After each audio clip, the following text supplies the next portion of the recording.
All right. Hello there. How's everybody doing today?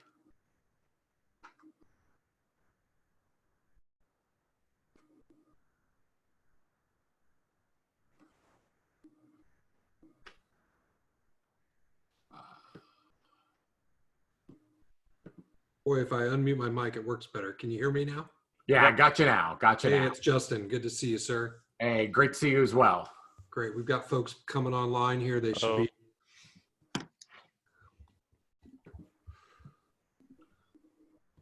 So Ryan, we haven't all used Zoom much yet. We've been forced kind of to do some other platforms. And so we're excited to do this today.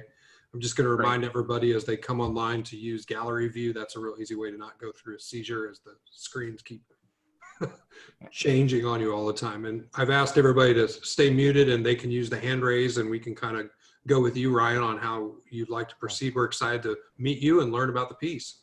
Awesome. Awesome. Cool. So sorry, it's been a little bit of a chaotic day, but I think that's more the norm than the exception these days here. I guess I'm opening up my music software here just so that I have that score. And the beauty of Zoom is I can do some screen sharing and show some stuff in the score for you. I think what I find most interesting with this piece, stimulating, I guess maybe a word for it, is thinking about how the piece came to be, how the piece got started. So just a little bit of the background there. I had another commission consortium last year that was mostly focused on high school ensembles. And as a part of that consortium, one of the band directors from Delaware invited me to do a residency with his high school for a few days in early March. So I went up to Delaware, flew up, and it was a 3-day residency working with his band classes on the piece itself, but also some fundamentals. Besides being a composer, I'm still a teacher at heart. And so I went up to work with his band classes, work with his music theory classes. Absolutely love music theory. Some of you might be cringing and frightened to hear me say that, but music theory is not that frightening. So I've got to go up and work with him for a couple of days. And at the end of the second day of 3 days on this residency, I was having dinner with another friend that was in the area. The band director called me and told me that the school district pulled the plug on any outside personnel coming into the building. This was just as the insanity and the chaos of the coronavirus situation started to hit us. So it was a little bit of a shock, but I get it. It's a school and they've got to take care of the kids. So I changed my plans for my flight home. I was going to do the whole day that third day, and then the end of that day, get back to the airport, fly home at night. So I got on the phone, changed my flight to get home a bunch earlier than originally planned. Got up that morning and just drove to the airport, and I'm sitting at the airport for about 6 hours waiting for my flight. While I'm sitting there, I got a phone call from a friend of mine and a colleague, Jay Sconyers. He's the director of bands at McNeese State University in Louisiana. And he said, with everything going on, do you think we could do a virtual wind ensemble? Referencing Eric Whitaker's virtual choirs. If you haven't seen those videos, check them out there. There's, I think, 5 of them now. The first one is maybe from 5 or 6 years ago, if not longer. And I'd already started to have that idea. I started to think about, could we do that? And I'm just thinking, I don't have time for that. No, it's just a silly idea. But he started talking about, we're like, well, maybe we could do it. And so we started to talk about more ideas and want to develop this consortium to maybe help us out a little bit. And we're hoping originally to have about 8 or 9 schools maybe sign on to this consortium deal. We're up to 25 now. And I got another email today from another school, Cal State Northridge, that they also want to get on. So it's fantastic. It's a little overwhelming to have this many groups involved, this many students. I guess let me back up a step. I kind of dived right into this piece here. Let me tell you about me a little bit. I keep coming back to students and that kind of a thing. Like I said, I'm a teacher at heart. I consider myself, even before being a teacher, I'm a band kid. We're getting older. We all get older. Stay young while you can. Avoid adulting. It really is overrated. But even despite all of those silly adult responsibilities, I'm still a band kid. I'm a tuba player. I act like a tuba player. Who are the tuba players? Give me a hand raise or something. I'm a tuba player. I'm one of you guys. But yeah, I started off, went into college as a physics major. I got to tech my high school's marching band one summer and realized it was a lot of fun and that I could actually get paid to do it. So I changed my major from physics to music ed. I taught high school band for 7 years. The first chunk of that in Baltimore County, Maryland, then in Delaware. Then I decided that teaching full-time wasn't really what I wanted to do, that I felt that I wanted to go a different direction. So I left K to 12 teaching, got my master's in music theory and composition at Westchester in Pennsylvania. Spent a brief time as a college band director in South Carolina before I started my doctorate. And I'm at University of South Carolina for my DMA. All but done. ABD is the official status, all but done. Coming around to the home stretch here for getting that wrapped up. Outside of my student mode, my full-time job is marching band. I teach DCI in the summer. I'm the assistant brass caption head with the Blue Stars. Previous to that, Boston Crusaders, cadets before that. I also make my full-time income writing band shows. So kind of living the dream. I really feel that I'm blessed in that sense, that I get to do all my time writing band shows, helping bands out, doing all that stuff. And that leaves me a lot of time to do projects like this. But all that stuff, everything that I've done in my professional career keeps coming back to education and teaching. And I really love that part of it. And, you know, it's great to be able to pay the bills off of doing all this, but I have a lot more fun working with students, teaching, and seeing you guys as the recipients of this product, getting something out of it and getting excited by it, those sort of things, sparking curiosity and interest in that sort of a thing. So just always love the education side of everything that I do. And so that kind of brings back around to this piece here is, obviously for me as a composer, getting to write something and finding a new outlet for a piece of music, always great. But in this situation where we are, that you guys are all stuck at home, this, you know, what, week 2 or 3 that you're sitting back at home and, you know, probably tolerating mom and dad and siblings and all of that stuff as much as you can without, you know, changing your entire course of your lifestyle and ending up in a bright orange jumpsuit somewhere. You know, this is a situation we're in. And really, I wanted to, you know, for you guys as the Wisconsin LaCrosse ensemble, to give you guys a chance to still be your concert band this spring and to do something that at the end of the semester, you can hit play and hear all of your sounds coming together to create this product. And as the consortium started to grow, realizing that, like I said, we're all band kids. And the beauty of my life and my job is that I get to work with band kids all over the country. And everywhere I go, band kids are the same everywhere. Like I said, I'm a tuba player. Every tuba player I've met, we're all the same. Every drummer I've met is all the same, and all of their band directors have all of the same exasperated looks on a regular basis. Band kids are the same everywhere, and it's wonderful to have this as a vehicle to bring all of you guys from 26 colleges. We're now in 17 states across the country, plus there's a college from Trinidad. I knew about USC, University of South Carolina, versus the other USC, University of Southern California.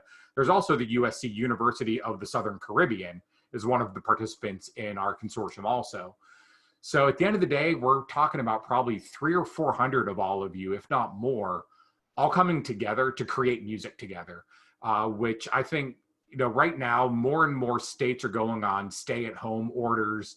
You know, the self-quarantine is turning into just don't go anywhere, stay at home, everybody's on lockdown.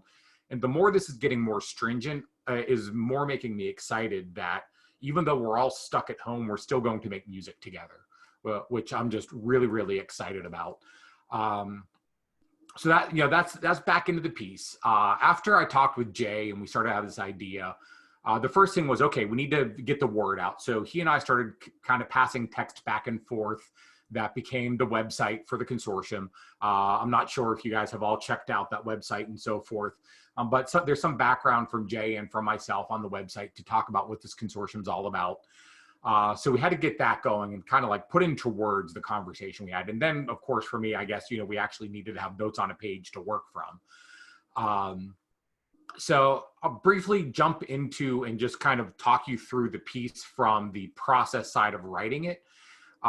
Then we'll take a pause. So if you have any questions about what I've done, life, profession, career, all of that so far, schooling, job choices, anything like that, or if you have pieces about the process of coming up with this piece or writing it, start to think about those now. And either, like I said, you can raise your hand with the option here, or there's also a chat panel. I've got the chat open, so you can send some questions in there as well. So I'm going to shoot the screen sharing here. Here we go. Click that. All right, so should be looking at my software. If any of you guys do anything notation-wise, this is Dorico. I grew up as a Sibelius guy. I jumped into Dorico with some interest and kind of really started to love the program. So if you're not sure or if you've heard of it, you're looking at Dorico here. I started the piece from the beginning, from what became Measure 1. As I started writing, I started thinking about all of the different emotional parts of what's going on with everything that's happening to us. There's just kind of a lot happening, you know, not musically, but just lifestyle. There's a lot going on.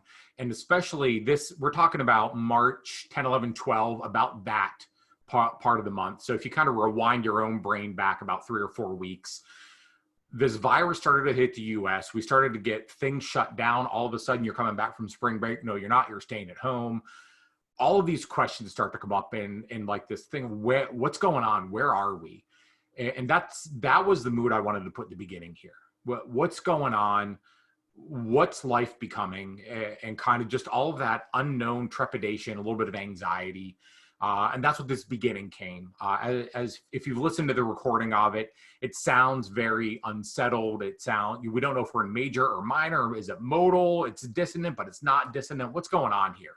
And that's, I wanted to do musically what I was feeling emotionally. So that kind of, that goes through this opening section here.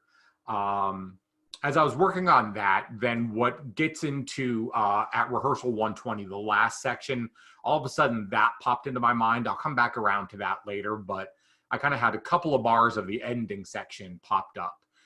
So I did that early on, but then continued writing through this opening section. Then, okay, I want to change pace, want to move a little bit faster. And okay, we're doing this virtually. We're not going to be sitting. We don't have one conductor in the room with us telling you, no, you're incorrect. Here's your timing. Let's break this down. Let's isolate it. We've got to work on this individually. So I didn't want to go too fast and too aggressive. Again, I'm a tuba player. I don't take life that seriously. And that's where the tempo marking at 31 came from. Hurrying, but not running to the last pack of toilet paper. I'm sure all of you guys had this situation somewhere. I had this situation. We hit a couple of different Walmarts. We have a store down here called Publix, bunched around a bunch of those. Fortunately, my dad's a veteran, and we went to the Army base in town, and the grocery store on the Army base had 4 packs of toilet paper left on the shelf. Got one of those. We're in good shape here, so we're fine. So that was this section. Just kind of, a little bit faster, a little bit more driving, a little bit more rhythmic, a little bit of energy happening through here. But started playing on some of the dissonance also. At 40, this one, I debated back and forth with Jay, the director at McNeese, on what to do with this section. It's a 7/8, 6/8 feel back and forth, but we wanted to keep it a little bit simpler written meters to make it hopefully a little bit sooner to digest. Let's see, can I hit play maybe? Does that sound come through? You guys hear all that? Cool. All right. So if you listen to this, just kind of listen to what the bass line is doing, the percussion, and hopefully that groove, you can feel the 7/8 pretty easily.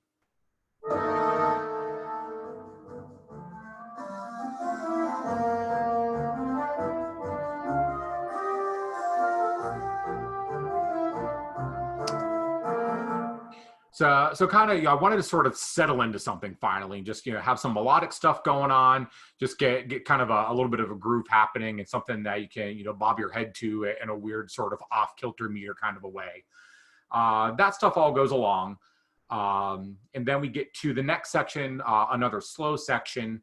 For this section, as I'm starting to think about where we are, and kind of this is about 5 or 6 days into writing the piece and settled down. And at this point, our local gym had closed, and all the different places we like to go were all starting to shut down. And I'm sitting here like, man, like, I wish I could go back to Planet Fitness. Like, who wants to go to tuba players don't want to go to the gym, but I'm sitting here even like, man, I wish I could go to the gym.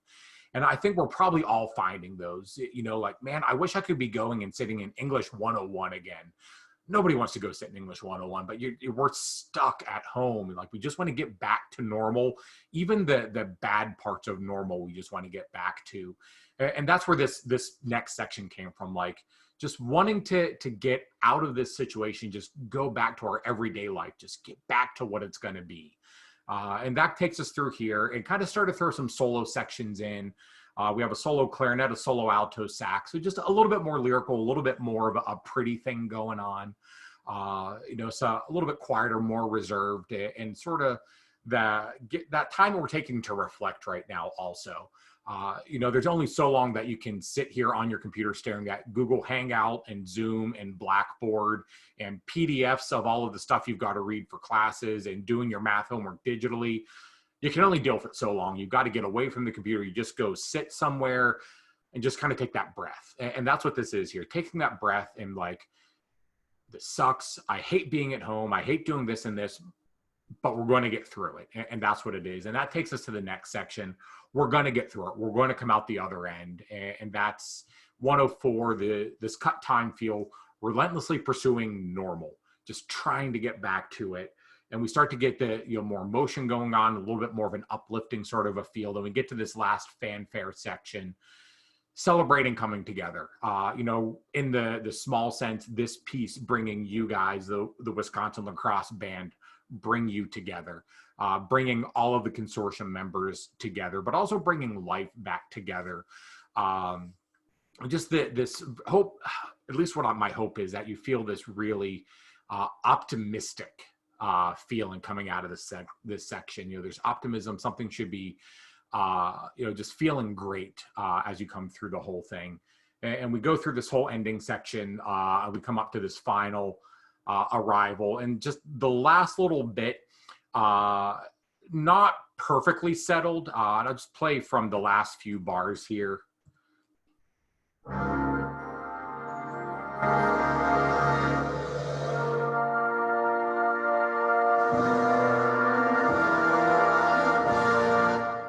So at the end there, just that little bit of dissonance and a little bit of off kilter, just a little bit, this optimism that we all have. But there is still a question mark that we're not really sure what life's going to be when we get back to normal.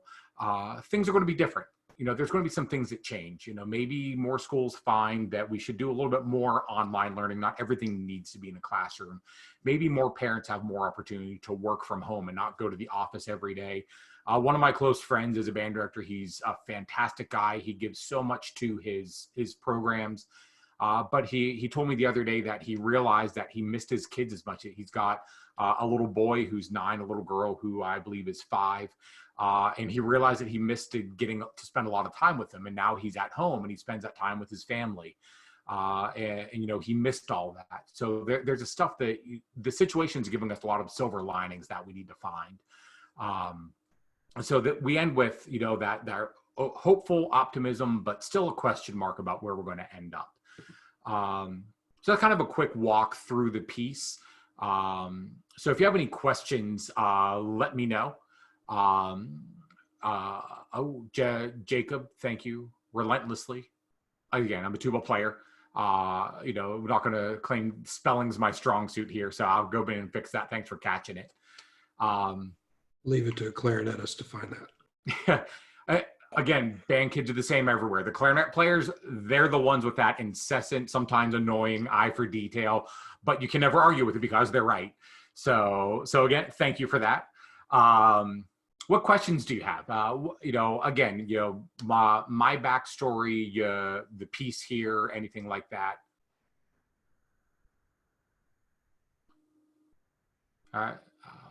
Trying to look if anybody's got like a hand visibly on the screen or anything like that, or again, type it in the chat box. Allison,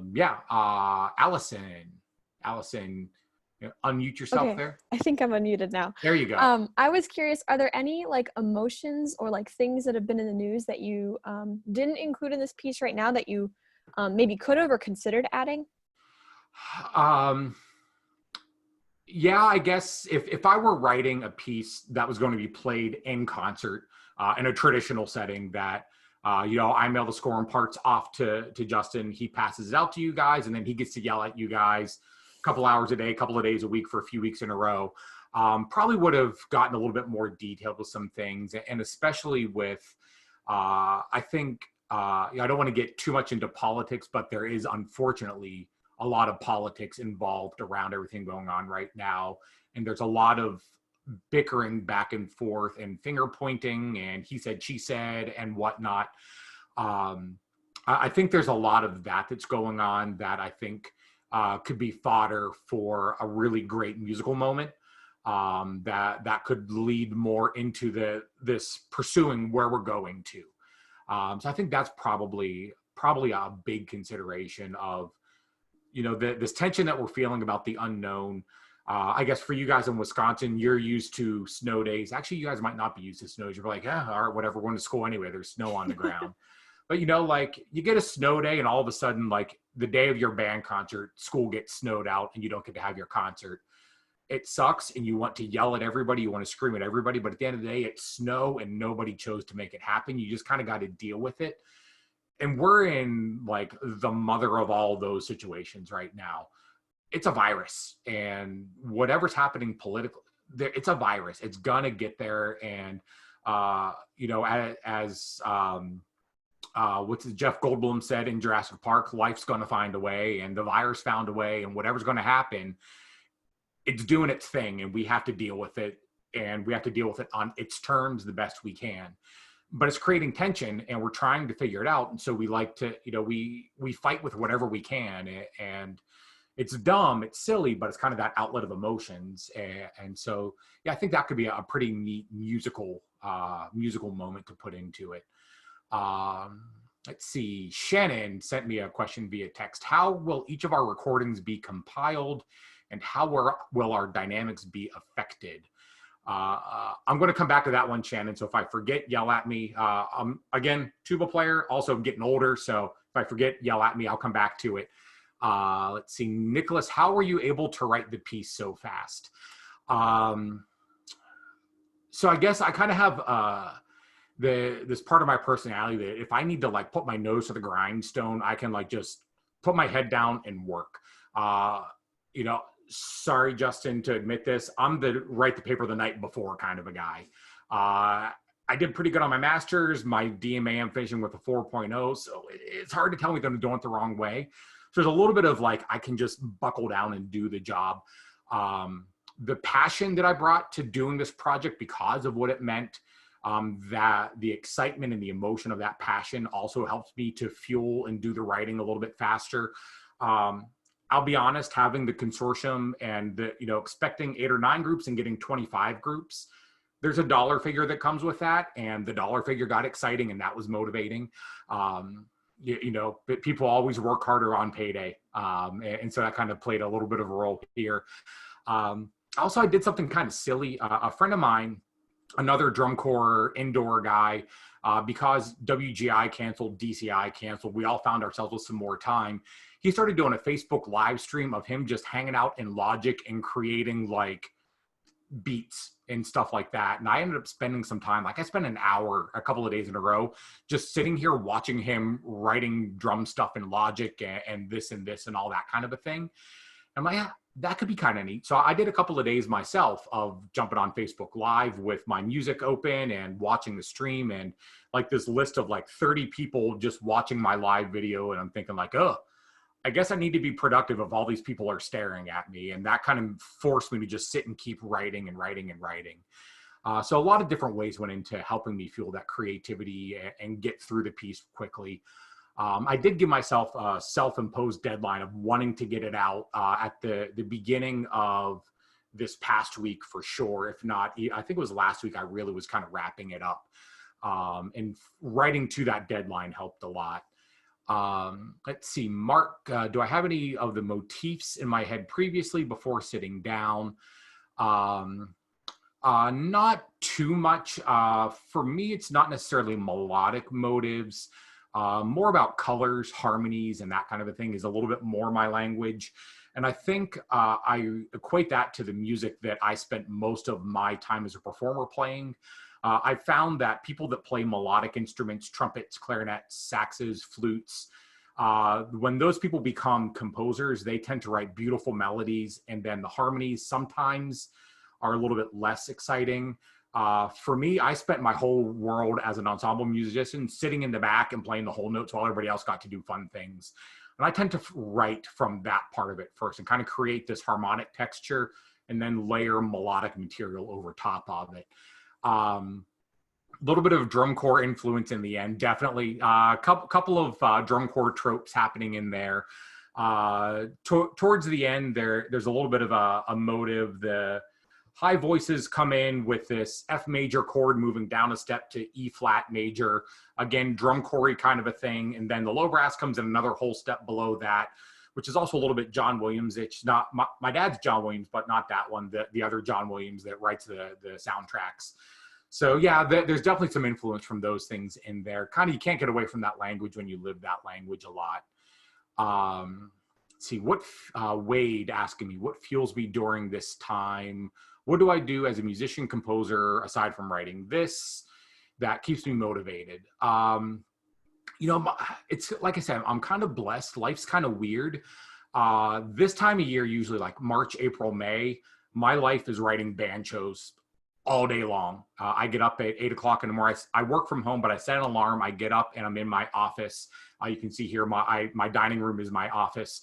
I'm sitting at my desk from 8 a.m. sometimes until 9 or 10 o'clock at night, just cranking out band shows.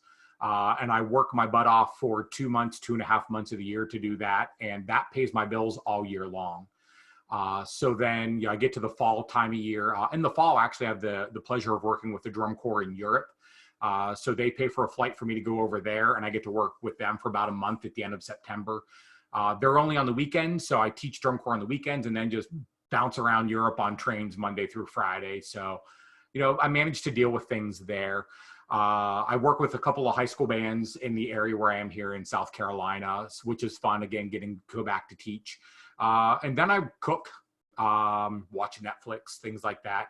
That time of year, November, December, January, February, is kind of my time. And it's exciting that I've got this fortunate part of my life that I can do that.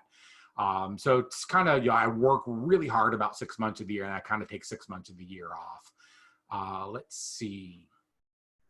James, starting at measure 31, there's a lot of back and forth with rhythms, 16 those triplets into brass.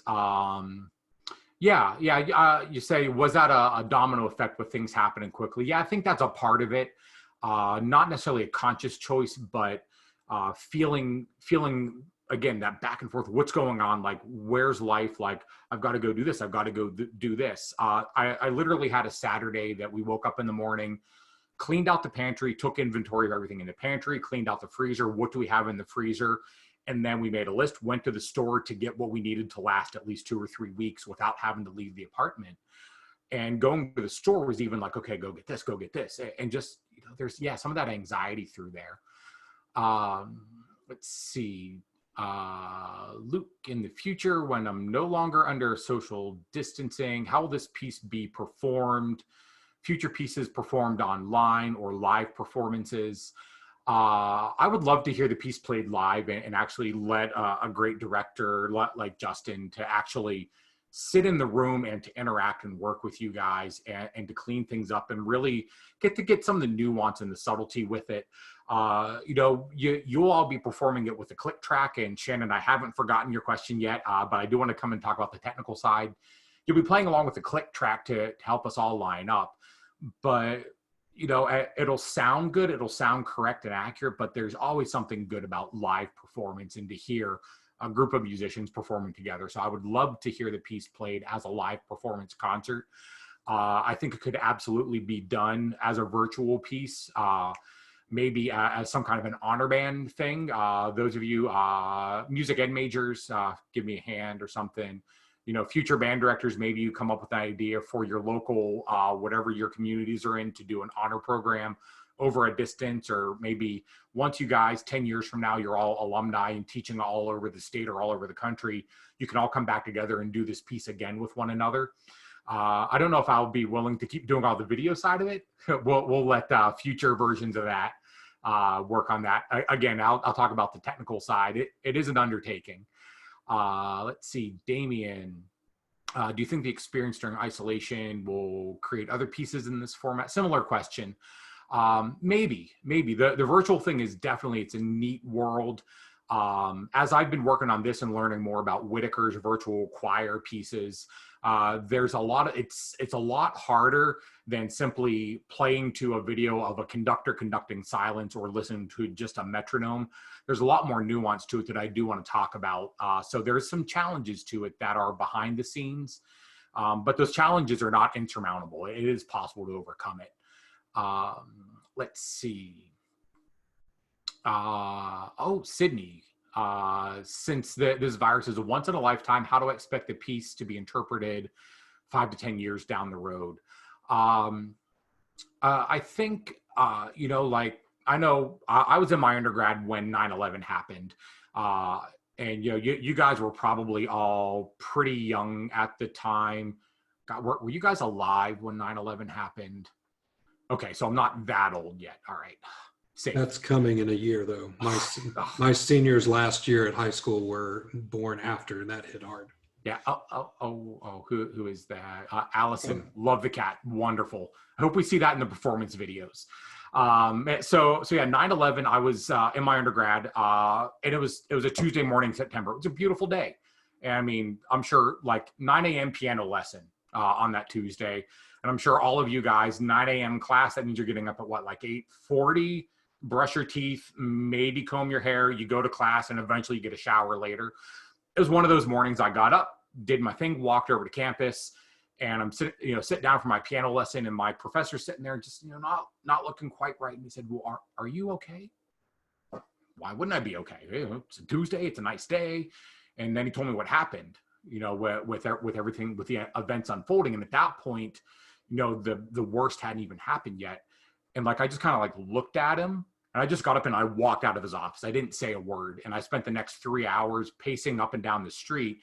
My sister worked in downtown DC at the time. So I just spent 3 hours trying to get her on the phone. But like 9/11 was an event at a time that happened. And I remember what happened then. And I don't think this has quite that pinpoint place in time that we latch onto. Is kind of as things unfolded throughout early March is sort of when things started to settle in. Probably for me, maybe that day at the airport, sitting there and talking to Jay on the phone might be the one thing for me. But, Sydney, kind of coming back, like, I think we are going to, as a society, reflect on this time. I think it is going to have an impact on us, and there's going to be some remember whens, just because we're stuck in such a different situation. And I hope that this piece does become a part of that historical picture, at least for us in the band world, of, you remember when that happened and we got to do this piece. It is kind of, there's a challenge of writing a piece that is about a specific event, that it has a shelf life to it. But I hope that there does become a bit of a positive sentimentality to it, if that makes sense to say it in those words. Let's see, Amber, what kind of impact am I hoping this piece has on people? For you guys, the performers, that's not you guys, it's kind of how I speak, all of you as the performers, to find that we can still make music together, and sort of using music as the vehicle to share the experience of this isolation and of society getting shut down, to share that experience with these hundreds of other band students from around the country, or around the world. That's really what I'm hoping comes out of this, is that you no longer sit and say, man, we were going to play this and this and this on the concert and we didn't get to do it. But you can say, we got to play together, and the semester wasn't a waste. We still got to have a concert. And I guess the plus side is that there will be a YouTube video that you can come back and you can say, yeah, we got to do this together. So that's the impact I'm hoping. I think every artist wants to impact society on a big level, and all of that big touchy-feely frou-frou stuff. I'm not trying to impact everybody, all 300 million Americans on this, but you guys, the band students, that's who I want to impact it, and to give you guys that glimmer of hope that all is not lost because of the situation that we're in. Josh, good question. As a composer, have I been heavily affected by closing of schools and all of that? Fortunately, I haven't. The stuff that I had scheduled this school year, I finished up literally as everything got closed. My worry right now is what's going to happen with marching band season, and kind of keeping all the directors I write for, keep them calm so that we still design band shows and get to write band shows and get paid for band shows, so that I can pay my bills next year. But so far I've been more or less fortunate. DCI season getting canceled is a big bummer. It's a big bummer. It is a loss of income, but it's a loss of experience. And I'm more upset over the loss for the students at Blue Stars where I teach, more so than the money that I lost. You know, if I don't get that money made up some other way, then I'm just going to eat more rice next year than I eat steak. Whatever. All right, you know, cut the budget and make do with what I've got. It's missing that experience is really the big thing that I'm bummed out by. Let's see, Hunter, knowing this was going to be played at home, did I choose specific percussion instruments that could be easily intimidated with common household objects? Yeah, so let me talk about that real quick. So wind players, I don't know if you guys have looked at the full score or read any of the details.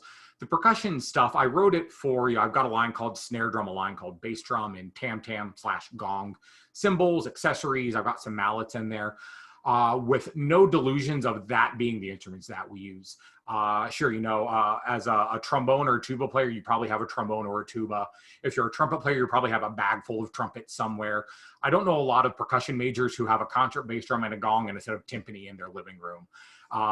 Kind of expensive, kind of a lot of space to take up. So found percussion is kind of a thing. The best piece as an example I can come up with is John Mackey's Foundry. One of the percussion instruments he calls for is Pile of Metal. There's another one, I think it's called Four Wooden Bowls, things like that. And it creates all these different sounds.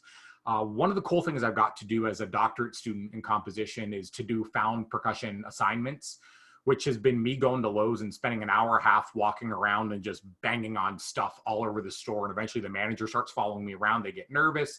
Things happen. Fortunately, no arrest records have been filed yet. But found percussion's neat. It's a lot of fun. And so I wrote with the real instruments in mind, but for you, the percussion folks, to really just come up with whatever you can do. I did actually think of these specific percussion sounds to be the piece, but with that open-minded willingness that it's going to be whatever it's going to be. So, you know, think about what I'm asking for. So for like cymbals, we want that metallic, rattly, vibraty kind of a sound. You know, concert bass drum. The two images in the back of my mind are either a closed garage door or the back of a couch. I don't know. Those are two ideas. Don't use it. Use something else. Whatever you can come up with. You know, maybe Mom's Fine China is a great transition for the triangle part, or the pots and pans could be the wood blocks. I don't know. Be creative. Have fun with it. Just don't hurt your little brother or sister. All right. You know, no injuries, please. Let's see. Haley, string bass, arco or pits. Good questions. It should have been notated throughout whether it's arco or pits. Just she found it later. The PDF, she chatted later that the PDF loaded finally, and she did see the bowings. Okay. You know, I did write fast. I forget who asked that earlier. I did write fast, and I did note that there were a couple of dumb accidentals. I'm sorry about that. When I get a moment to breathe, I'll upload a new set of PDFs that'll have nicer, prettier accidentals in it. There's a double sharp for the bari sax. I kind of hate woodwinds anyway. Not really. But so... Yeah. So that the bass part, arco pits should be notated throughout. Like the beginning, hopefully that makes sense as arco, you know, long sustains, double stop. Hopefully that makes sense. But if there isn't a clarity thing, let me know, please. Let's see. Cool. So though getting through all the questions, so now we're coming back around. Shannon, you had questions about, let me take a look at it. How the recordings will be compiled and dynamics affected. All right. So I will try to talk and get my computer to do some things at the same time. Well, while you're doing that, Ryan, I'll let you Yeah. work on the computer. I'll just remind the students that Ryan's going to give you some more insight into how that's all going to be combined. And for your process, once you get your part assignments, which will happen after this call, you'll be able to then work on your part. And the way the process is going to work is you'll submit your video to me, and I'll make sure that everything looks good, sounds good, that it worked. And then I will give you the link to submit your video to the project through the Google Drive link that Ryan has set up. So that's how we're going to work it here at UWL, just to kind of double check that I've got everybody's submission. We'll run it through me. And then once you go through me, then I'll give you the link to upload. Go ahead, Ryan. Cool. Yeah, so for how this is actually going to work, are any of you guys crazy drum corps fans and you follow all that DCI stuff online? A few days ago, the Blue Stars posted a video of the horn line playing their core song. That was actually a project that I undertook. And so to kind of the background of that little side of it, when we found out that we were going to lose our April camp because of the just canceling with everything getting shut down, the brass staff said, how can we make this still work? How can we get the horn line to still play together? So, well, what if we all do like a virtual horn line and all of the members send us a recording of them playing one of our chorales? So we had them do that. We said, okay, make sure you're in tune, and then, you know, put a metronome in your ear so that we're all time lines up. And then we put this video together of a Bach chorale. It sounded terrible. It was awful. And what we came to understand as we discussed why it fell apart, timing was fine, but the tuning was just atrocious. Like, imagine the best sixth grade band you ever heard. That's what it sounded like. And you listen to individual parts and they sounded fine, but we didn't realize just how much we as band kids, and again, you know, I'm one of you here, we as band kids, we're always listening and adjusting, and we're adapting, and we're playing with the group. You know, we thrive on that ensemble as band kids. I'm sure you know, I'm used to working at home this time of year. I hate the fact that I'm stuck at home. And I'm sure you guys wish you could be hanging out with each other, you know, causing problems in rehearsal. And after rehearsal, you guys all go out for milk and cookies after rehearsal and all that stuff. Like, you know, we love the ensemble. But, you know, as musicians, we participate in that ensemble. So we did the video with the core song. I said, well, what if we send a click track with the MIDI playing? And so here's what we sent out to the horn line. Get the annoying click. That's just MIDI. Anybody who sat down in front of Sibelius or Finale or whatever, you know what that sounds like. But we sent it to them, and then we got all their videos back. You know, we got them all in, and let me do another screen share here for you. I don't know if any of you guys have ever done much with video editing. So this is Final Cut Pro. It's like iMovie, but it's the big boy version. In a past life, in addition to being a band director, I was the guy that ran my high school's morning announcements, which was a live TV broadcast setup. So I learned how to do a lot of video editing and movie editing and that. So that's where this came from. So you're looking at here, so it's just looking at the sound waves, but I can put in all of the layers of all the video with all of this stuff going on in here. And, you know, as you go through the whole thing, you can see how it's all coming together at the very beginning here. So I can blow this open, and then we see each individual. So all of the members have their own video stream through here. And just, you can see up and down, the white blob is the sound, and you can see how the sound wave lines up. I literally zoomed in to like 1/10 of a second increments and just made sure all those sound waves lined up with one another so that they all worked out together. And then, you know, I finished one section, then make the next section line up, and the next and the next and the next. And that gets it all to finally piece together into that final product. So, you know, like I said, you used Final Cut to do it.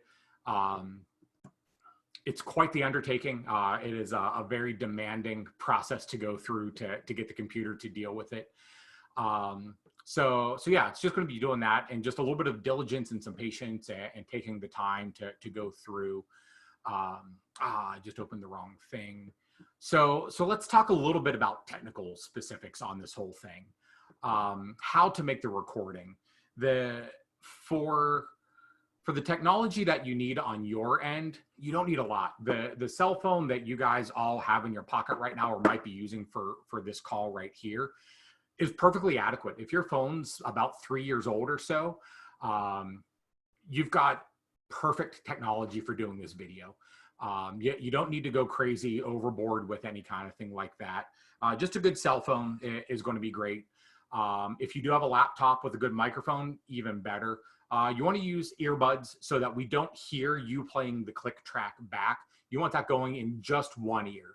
So that way your other ear's open to hear the acoustic sound of your instrument.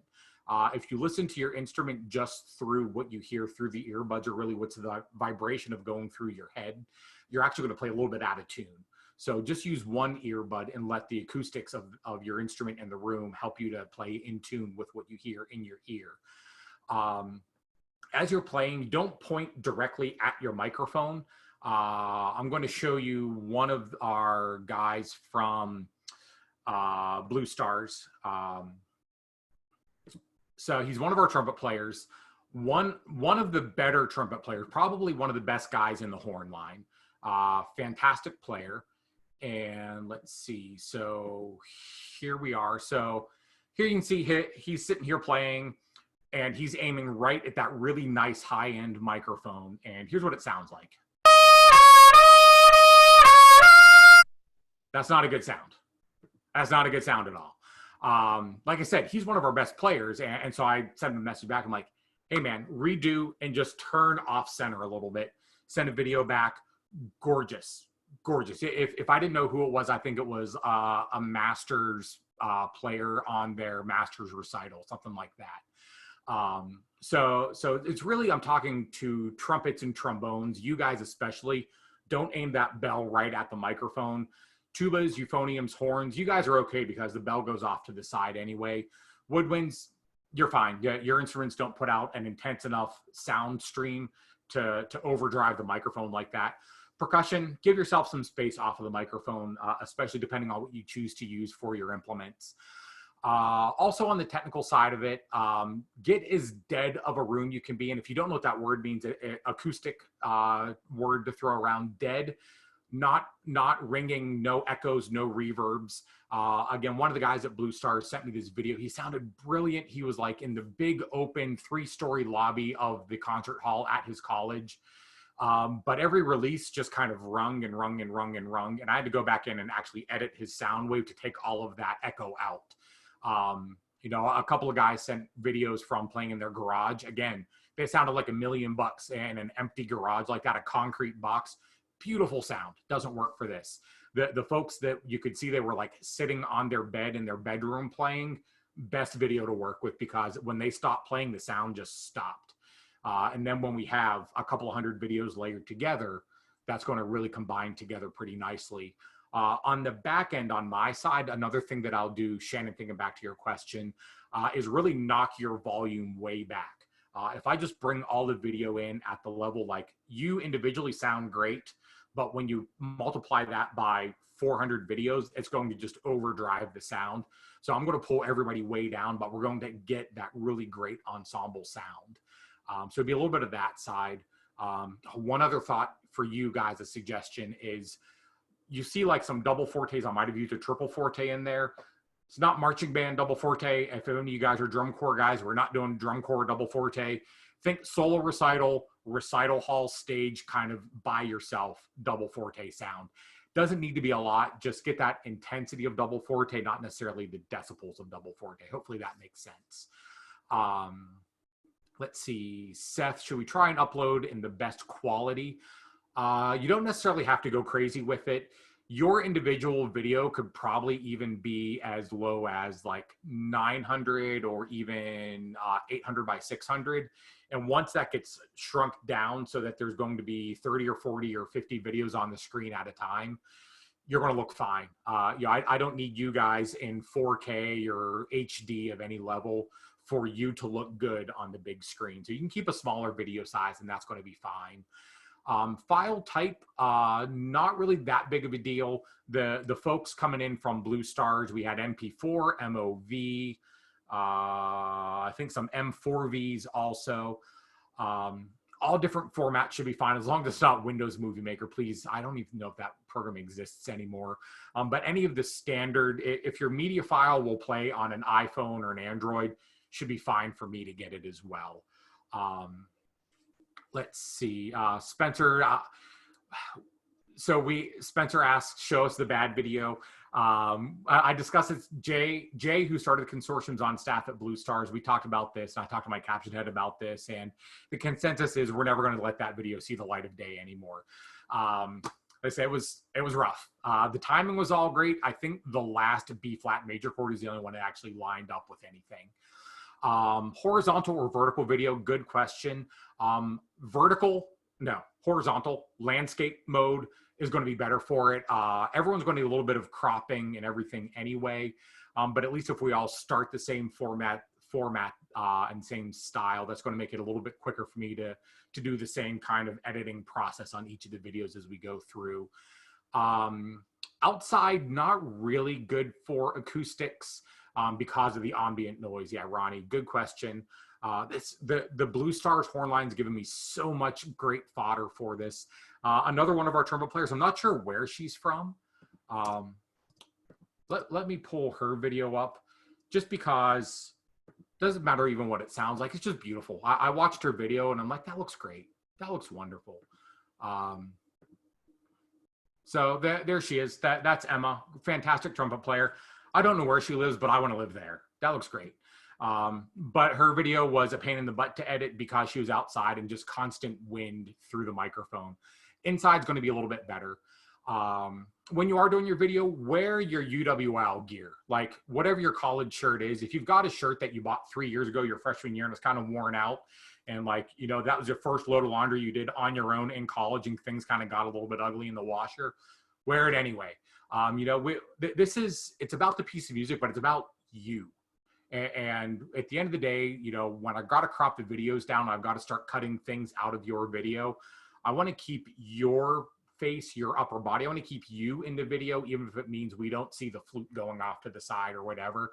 It's about you. And so, you know, brass players, you're offset, but don't go like complete sideways, like 30 degrees, 45 degrees to the side will be great. So I can see you and get all the school colors going. And then, you know, Allison, if your cat decides to walk through the video again, fantastic. We're in a less than ideal situation right now. Things are going to happen. And I think, you know, we can take music seriously, but we can also embrace that this is less than ideal and things are going to happen. But we're band kids. We're way more resourceful than that to let something silly get us down, and we're still going to move forward. So yeah, if the cat walks through, that's fine. Let the cat walk through. Hopefully, you know, we don't have any little brothers and sisters in the background screaming. So, you know, at least minimize that side of things. Suggestions for deadening a room, blankets, towels. You don't need to go crazy. If you've got artwork on the walls, that's great. Even just stuff around your room. So when your mom yells at you about not doing your laundry, you can say that you're trying to work on the acoustics of your room. That's probably a great way to go about it. You know, things like that, you know, pile of blankets would be wonderful. Couple extra pillows on your bed, things like that. That stuff does a lot for helping to absorb sound. Or even open your closet and aim your instrument towards the open closet door. Something like that would also work. Let's see. Cool. Wardrobe questions, not necessarily my purview there. That's great. Let's see, I'm trying to think if I had any other questions or any other thoughts coming to mind. Let me check out some notes. Let's see. Oh, one that came up, I did a call yesterday with the McNeese folks. If you have like ceiling fans and overhead lights, try to get those out of the view. If you can, turn the fan off. It actually does mess a little bit with acoustics, so try to turn those off and have background lights, you know, out of the question, out of the way. I'm going to pick on James and Luke. Your video's in here. James, you got a window open in the background, and so you kind of look like a little bit of a silhouette Luke, your overhead light, again, it's taken away from you a little bit. So if you can minimize those things as much as possible, that makes you look better on the video, so that we get a better look for everything. Let's see. So good. Question from the boss. The video that you submit, I want you to treat it like a concert. When you're doing the concert on stage, you get one shot, you're sitting there top to bottom straight through.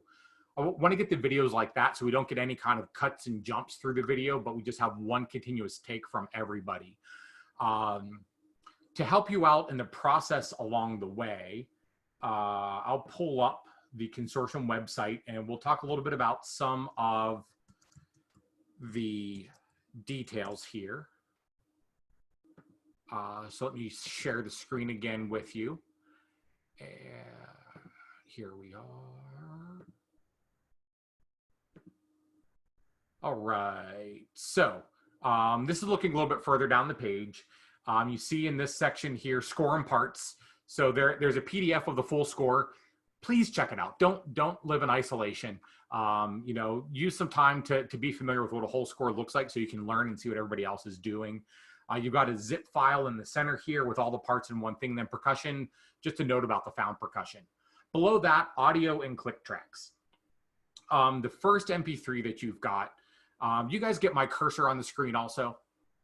Cool. All right. So you've got this MP3. That's just straight MP3 export right out of Dorico to listen to what the entire piece sounds like. Then you've got these click track folders, full ensemble MIDI, piano reduction, and then this full ensemble MIDI click track from the beginning is duplicated in this zip over here. And I'll open up those so we can be a little bit more specific.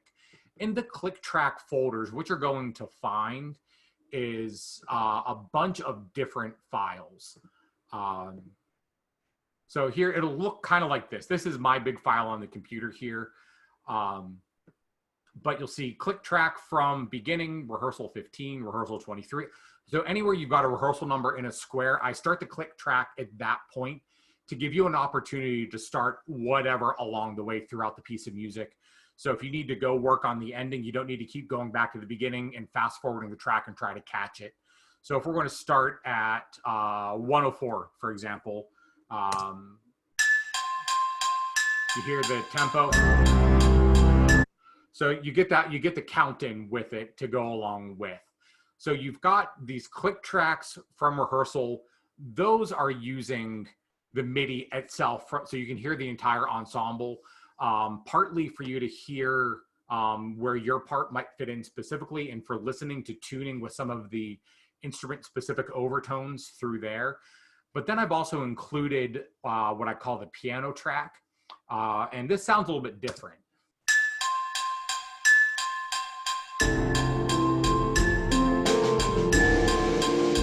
So all I did for those is distill all of the voices down to simply just piano.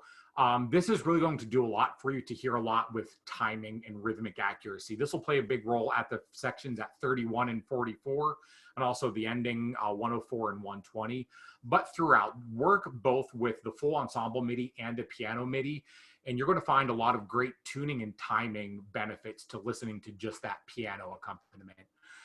So through your own rehearsal process, work it up the tempo, just you and the Met, just like you do in the practice room at school for hours a day, every single day without fail. Get that Met going and work on and woodshed the parts. And as you feel comfortable with, okay, this is at 138, I'm at 138. Let me put the click track on and see how I do with it. But then when you submit your final recording, do one take top to bottom all the way through, so that I have an unbroken video to go off of. So the submission itself, I'll show you that form real quick. And here we go. So this is what the form is going to look like. So simply enough, at the top, email address should be self-explanatory. Check for spelling. Spelling counts on email addresses. Enter your name how you want. I'm going to have a list of everybody playing in the project at the end of the YouTube video. I'm not going to retype 500 names. There's going to be a whole lot of copy paste. So type your name, again, proofread, make sure you've got it correct. At which school are you currently a student? And so you see, while most of the participants in here, I've got to add a few more in here. We may break it down. Justin, I don't know if you have more than one ensemble participating. Some schools have 2 or 3. So I think we're going to break it down so actually each ensemble is listed to separate the videos out in the file structure on the back end. Justin, you and I can talk about that after the fact here. Sounds good. Video submission. So you'll actually attach your video file to this. And I think I've got I think it's like 100 megabytes or something like that. It's a pretty big window that you should be fine for it. And then pick which part you have here, and that's self-explanatory. Whatever the top left corner of your piece of paper says. Percussion, again, top left corner. Snare drum, bass drum, you know, whether it's jar of peanuts or little brother against the wall, whatever you choose for your instrument, whatever the top left corner says, go for that for what you submit as. And then there's an option to do a second submission. Sax players, you may be equally comfortable on alto sax and tenor sax. Maybe you're a doubler, trumpet and horn, something like that. If you think you've got a concert ready performance level, music major level second instrument and you want to submit 2 parts, have at it. Please do that. Percussionists, if you guys need to divide up your percussion assignments and maybe 2 of you or you individually cover 2 parts to get everything covered, that's a good place to do that second percussion assignment as well. Below that, has your band director viewed and signed off on your submission? This is a suggestion and option for the college level ensembles. We do have a few high schools participating. For them, far less of a suggestion and more of a please God, double check it. You know, with the high school ensembles, we want to make sure that they're playing at the level that you guys as college music majors about to be professionals and my and Justin's professional colleagues in the field. We know you guys are going to be good, but those high school students, we want them to also, we want them to get a little bit of a double check. And this is just in there for everybody to just double click and give that last bit of reflection of, yeah, no, this is a really good video. I trust it. And then finally, you guys have been seeing stuff with every web form you've submitted for probably your entire educational careers, just that you're agreeing to be a part of it, that your video is going to be on YouTube and it's going to be shared on social media. People are going to see you. So just by clicking that box, you're agreeing to be a part of it. If you don't agree with it, don't submit a video, I guess is the simplest way to say it. But that's the submission process. We'll collect all the videos in. Due date, April 21st. So that gives you guys about 3 weeks to get all that stuff in. Should be a lot of time for you guys as music majors with a lot of time to practice. So only about a 5.5-minute piece. I try to keep it about grade 4-ish, maybe even a little bit less. So should be pretty attainable, I think, in a couple of weeks' time to get to a really polished level. I would suggest that as you guys start to get polished and ready to go, you make your first attempt at the recording, send them to one another and let each other critique them and criticize them and rip you apart and tell you why you're terrible at life. It's great to tell somebody else they're awful. It's much harder to hear it ourselves that we're not so good, but it's great to be critical and to give feedback. If any of you guys are as technologically inclined, if you've got iMovie or something like that, toss a couple of videos together on your computers and see how they line up and see if it sounds good. If you don't have the movie stuff, even use GarageBand or Audacity and just lay the audio tracks in there and see how they line up and get a little taste of what this video is going to start to come together as in the big picture. But that'd be also a good way for you guys to proofread yourselves and proofread one another to see how things are going.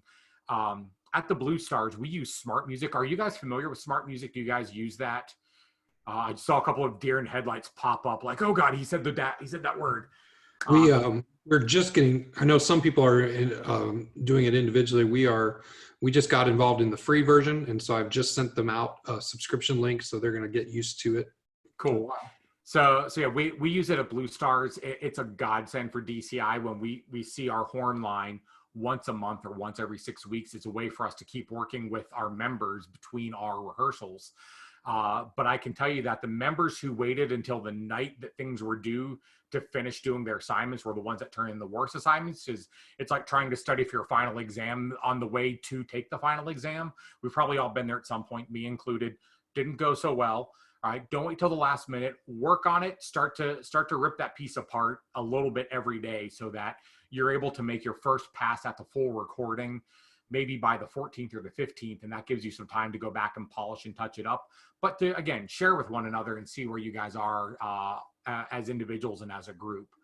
Yeah, I think that hits a lot of details. Any other questions about the process of it? Anything specifically about how do I do this? How do I do that? What do I need?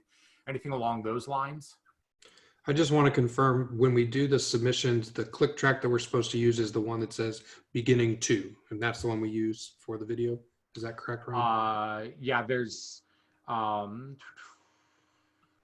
on here it says full ensemble MIDI click track from beginning.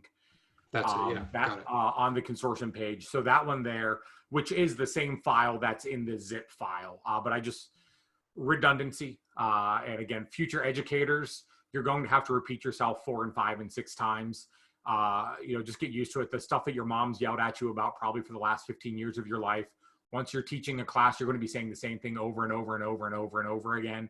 So yeah, I started to get those questions from your directors a couple times repeating. So I put it in there that second time on its own, isolated, big text above it to just say, use this file. But yeah, it counts you in 2 bars of 3/4 to start with. The click stays all the way through the piece. There's some gradual tempo changes, some speed ups and slow downs. They're all netted through there. The slow section at 77, the metronome does go double tempo. So you'll hear eighth notes 1 and 2 and 3 and 4 and 1 and 2. So just, listen to the click track with the MIDI and follow along with the music. And it should be, I think, self-explanatory. Any other questions? Anything else? I have one. I know we're getting close to the end of our time window. And Ryan, I just want to say on behalf of all of us, thanks so much. This has been a great opportunity to get to meet you and learn from you. And your spirit is joyous, man. And I really appreciate it. It's I love getting to work with band kids, like I said. And this is really it's as much of a treat for me as much as anything else is. And if you guys do have any other questions that come up after the fact here, if you go to the website, I've got contact info is on the website. Feel free to drop me a line, reach out if you've got questions about this piece, about other stuff. I've got some other pieces up there. So if you're looking for some things to do as solo works here while you're not getting to go to your regular studio lessons, I've got a little bit of stuff there going on. So yeah, any questions come up, please reach out any point. Reach out on Facebook and all that stuff too. I am, some of the stuff we've talked about here and other questions that I'm getting from other directors or other ensembles, I'm keeping notes, and by the end of the week, I'm going to put together a little bit of a video talking about some of these details. I'm going to post that on the consortium page as well, so that you're able to go back and look and get some of that follow-up, some questions and so forth like that. Some questions that are coming up, just make sure that a question that might come up in this ensemble may also apply to one of the other groups. So whatever questions you're asking, I'm going to answer for everybody else too. So keep on that page, and I'll be sending the directors a periodic update of what's happening with all of those questions, so that any new information or clarifications can come up. It's a little bit of a unique spot of doing a project like this with such a large consortium. Any kind of a collaborative effort, there's always going to be some back and forth question, clearing things up, working details out. There's just happens to be 25 different band directors that all have questions for me all at once here. So I'll be doing my best to keep everybody informed along the way, and it's going to come out great in the end. I'm excited about it. Cool. So any last questions, last thoughts from anybody? They can also be off the wall questions. Again, I've been a band director. I've worked with drummers and tuba players. I always say there's no such thing as a dumb question, but 3 hours in the sun with a tuba subsectional in July, there are definitely dumb questions, but nothing's off the table.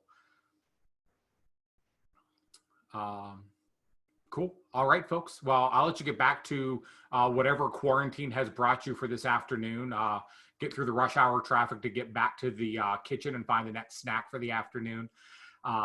Thank you all for taking the time to come on the call here with your questions and to listen and to take it all in. Again, any other questions come up, please absolutely reach out. You're all welcome to reach out, email, text, Facebook, whatever it is. I'm here and I'm working with you guys. I'm working for you guys. So any questions you have, please, all ears. So thank you guys so much. And I'm looking forward to seeing your performances here in a couple of weeks. All right. Thanks, Ryan. Take Appreciate care. you. I'll hang on a minute in case you want to talk over anything. I can't remember if there was anything we were going to, we only have one ensemble right now that's doing it. I am going to, we have a second ensemble that's mostly campus band, and I'm going to offer the opportunity to any of them that may want to join up, but we'll just file them all under our group. Okay, cool. Okay. So we can go from that. I did have one question. I remember early on in the discussion, this was of course back when you and Jay thought we'd be looking like 8 or 9 groups, that we had talked about. I think I read this, but I may be wrong. We were doing a group YouTube video, and then there were going to be individual YouTubes of just the ensemble from each institution. That's got to be out the window now at 26, I would imagine. It's yeah, I still do want to hold to letting every ensemble have their own production. Oh, bless you. So it's, you know, the first priority obviously is going to get the full compilation. I'm still going to try to aim for that May 1st deadline. You know, the Blue Stars video, we had 64 streams for that one as a part of it. It took me about 20 hours to piece it together. It's about 1.5 minutes long.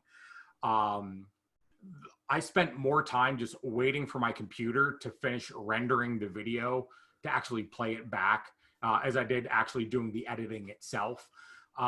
So since I did that project, and as the consortium stuff built up and actually had a little bit of extra cash on hand, I invested a couple of dollars in my computer to upgrade that. So hopefully that's going to play a little bit nicer with this many videos.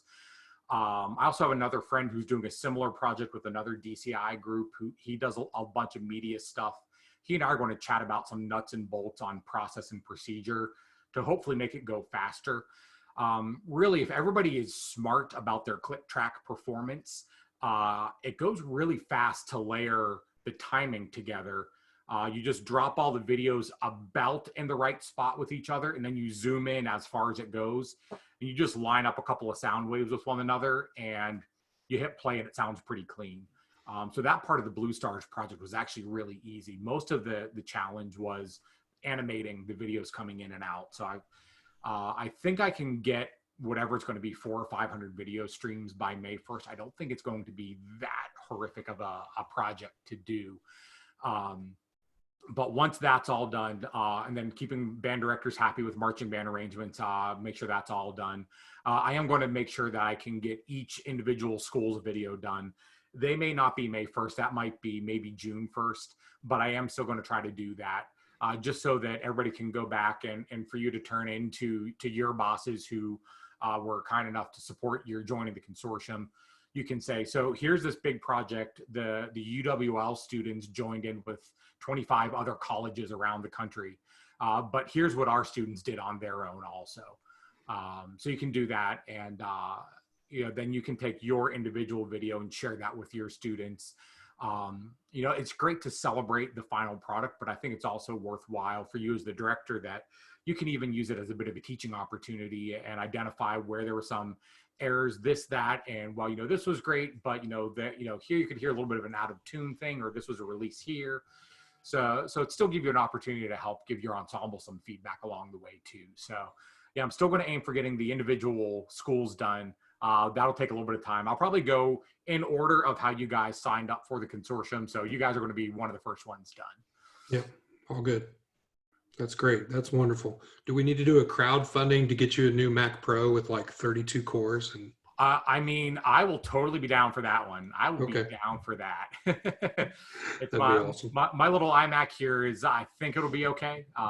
You know, like I said, spend a couple of dollars. I did look at buying the Mac Pro, but I'm like, just a little bit more than I wanted to go for right off the bat. Would be nice though. Would be beautiful. That's great, man. We appreciate it very much. Yeah, sure. We've got we'll get all our ducks in a row with part assignments later tonight and get that out to them, and I'll send them the website. I didn't give them the information on the website yet. I wanted them to meet you first, and then I'll send out that. So cool. They'll have access. Cool. All right. Sounds great. Thank you, sir. Appreciate you. All right. Thank you too. Have a good night.